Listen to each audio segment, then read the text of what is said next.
За дөнгөж сая шүүхурдаанд ороод гацгэлээ. Тэгээд энэ гэрлэл цуслтгай шүүхурдаанд орж байхад гэрчүүд маань идэвхтэй өгөхгүйгээд эхнээ мөн ч хацгаснаар хэлэх юм аа. Ерөөсөө энэ гэрэлтээ сууж ирсэн ажил хийдгүү, асар ажил хийгээгүй, биеийн ажил хийдэг, хөлмөрдөг, миний бүтээсэн зүйл. За тэгээд энэ бол ааштай ажилгүй, ангаагүй, шүлтэй, шулуушгүй ингээд хэлээд байгаа. Ингэж болохгүй шүү дээ.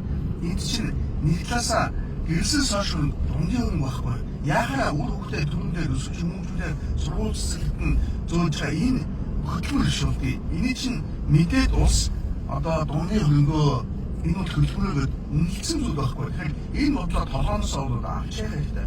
Хоёрдугаарт нь одоо шуналтай ухаа миний хам хөрөнгийг авахгүй дээ гэж яриад байгаа байхгүй. Тийм биш шүү дээ. Энэ чинь үр хөвгтийнхээ ирээдүйн баталгааг одоо бий болох гэдэг бол ноог төрөнгөө авах асуудал шүү дээ.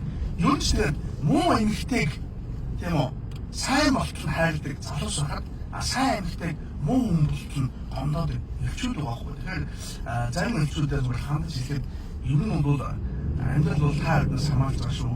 Айл гэрийн эзэн, өрхийн эзэн амьдралыг яаж авах нь элчүүдээс бол хамаарч байгаа. Цаашлан бол ерөөсөө эхнэрээ хэрхэн ямар хүн болохыг та бас шийдэдэг байгаа байхгүй.